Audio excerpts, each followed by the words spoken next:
Dios es lo suficientemente sabio como para prever que necesitamos algún dolor por razón que no comprendemos, pero que ve como necesario para algún bien final. En pocas palabras, Dios no es malo por permitir dolor. ¿Se recuerdan todo el argumento que les dije? ¿Por qué el holocausto es permitido? ¿Por qué dice el fotógrafo, si Dios fuera bueno no permitiría esto? Por ende Dios no es bueno. Todo esto que les estoy diciendo es para que entiendan que si Dios permite el sufrimiento no significa que Dios es malo.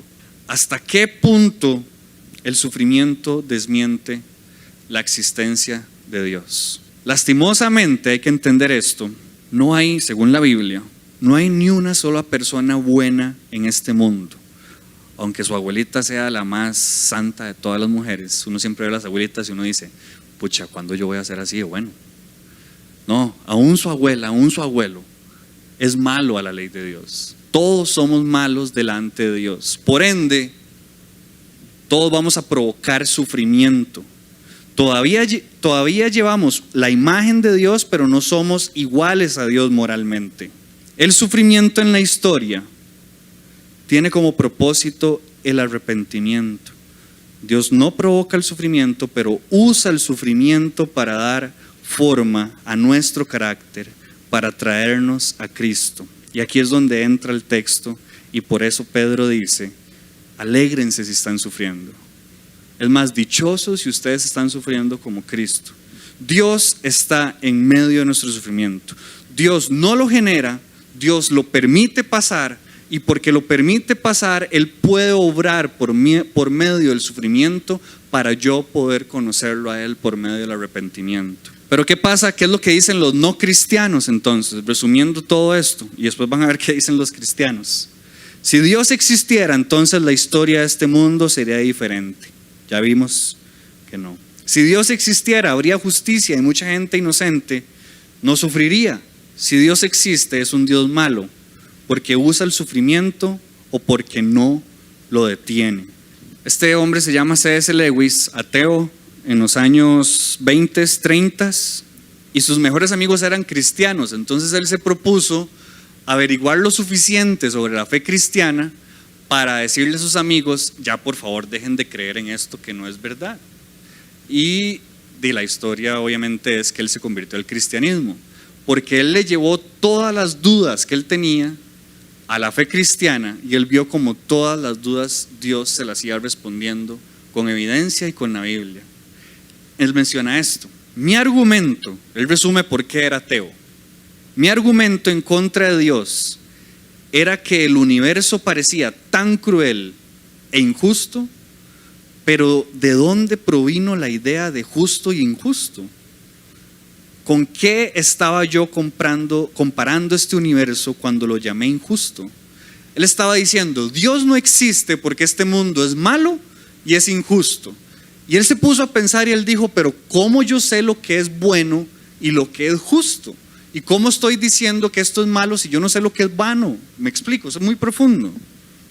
Por supuesto, pude haberme rendido o descartado mi idea de justicia diciendo que no era más que una idea propia o privada. O sea, yo soy el que digo lo que es bueno y es malo, pero él dice, no es suficiente.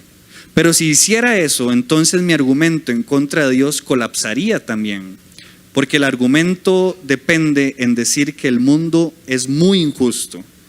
Él está calificando el mundo como muy injusto, o sea, no solo él, sino a todo el mundo. No, sencillamente en decir que no satisface mis deseos privados o mis gustos privados. Por consecuencia, el ateísmo se convierte en algo muy simple. Cuando alguien dice que el mundo es injusto, ya de una vez está diciendo algo está mal, por ende yo conozco que algo debería estar bueno. Pero ¿quién le metió en la cabeza a esa persona lo que es bueno, lo que es justo, lo que es injusto? Para un ateo uno no podría decir este mundo es injusto, este mundo es lo que es, literalmente, ni bueno ni malo, es lo que es. Pero si uno lo juzga como malo o bueno, ya ahí le está metiendo algo moral y por ende él está calificando algo que solo un ser supremo le puede responder.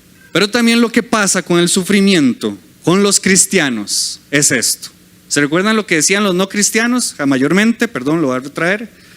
Esto es lo que dice la gente en la calle que no son cristianos sobre el sufrimiento. Si el sufrimiento existe, por ende Dios es malo o Dios no existe. Pero esto es lo que dicen los cristianos en su mayoría. Voy a meter a todos los cristianos en una bolsa y esto es lo que se puede escuchar en la calle. Si me porto bien, Dios me va a cuidar y no voy a tener sufrimiento. Si usted piensa eso, lea la Biblia. Y si usted ha escuchado a alguien que dice eso, dígale que lea la Biblia. Si me porto bien, Dios me va a cuidar y no voy a sufrir. Qué bonito. Si paso por sufrimiento, entonces significa que Dios me está castigando. ¿Qué me querrá decir Dios con esto que me acaba de pasar?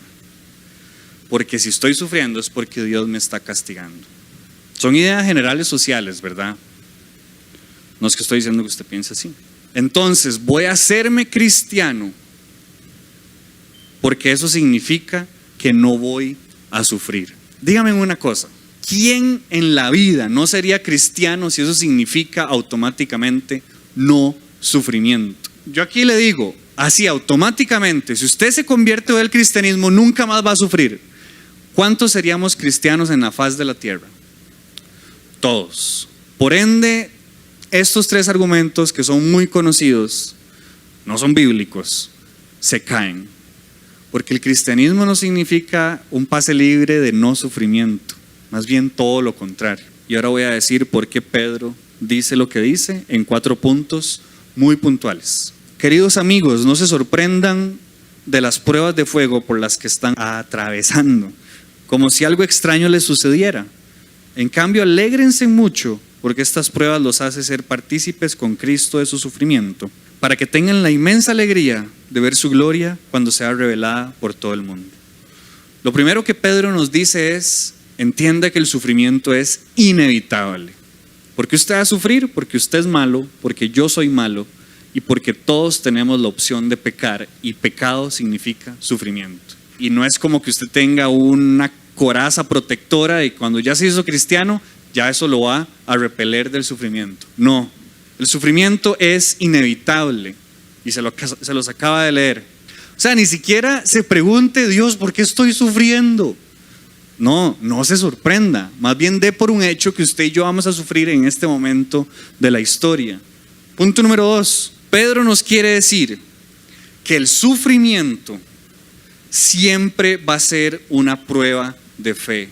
Dios no creó el sufrimiento, pero permite el sufrimiento y lo puede utilizar para fortalecer su fe y fortalecer la mía. Cuando los insulten por ser cristianos, porque el glorioso Espíritu de Dios reposa sobre ustedes.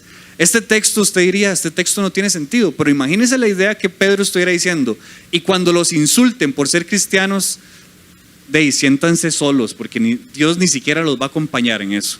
Aquí en otras palabras está diciendo, cuando los insulten por hacer lo bueno, recuérdense que Dios está con ustedes en el sufrimiento. Dice el 16, no es nada vergonzoso sufrir por ser cristiano, en cambio, alaben a Dios por el privilegio que los llamen en el nombre de Cristo. Pedro está diciendo, cuando esté sufriendo por ser cristiano, en vez de lamentarse, alabe a Dios. Yo no sé usted, pero eso yo ocupo que mi fe sea puesta a prueba y aumentada. En vez de cuando yo sufra, en vez de lamentarme y llorar, alabar a Dios. Por eso Pedro nos dice, el sufrimiento siempre va a servir para poner a prueba mi fe. Y punto número 3, les dije que son 4. Pedro nos quiere decir con este texto, el sufrimiento nos une más a lo que Jesús vivió. Si Dios es todopoderoso y Dios es todo sabio y mandó a su Hijo, ¿por qué Dios optó de que Jesús tomara la vía del sufrimiento? Primero, porque Él cargó todo el sufrimiento y pecado del mundo, y segundo, porque Él quiso ponerse en nuestros zapatos para que cuando nosotros suframos no nos sintamos abandonados por Dios. Alégrense mucho porque estas pruebas los hacen ser partícipes con Cristo de su sufrimiento, para que tengan la inmensa alegría de ver su gloria cuando sea revelada a todo el mundo. Y Pablo en otra carta, en el Nuevo Testamento, un versículo famosísimo que me ayuda a alimentar que el sufrimiento me hace ser más como Cristo. Dice, porque sabemos que el sufrimiento produce perseverancia. La perseverancia produce entereza de carácter y la entereza de carácter produce esperanza. ¿Cómo Pablo pasa de tener esperanza empezando por el sufrimiento?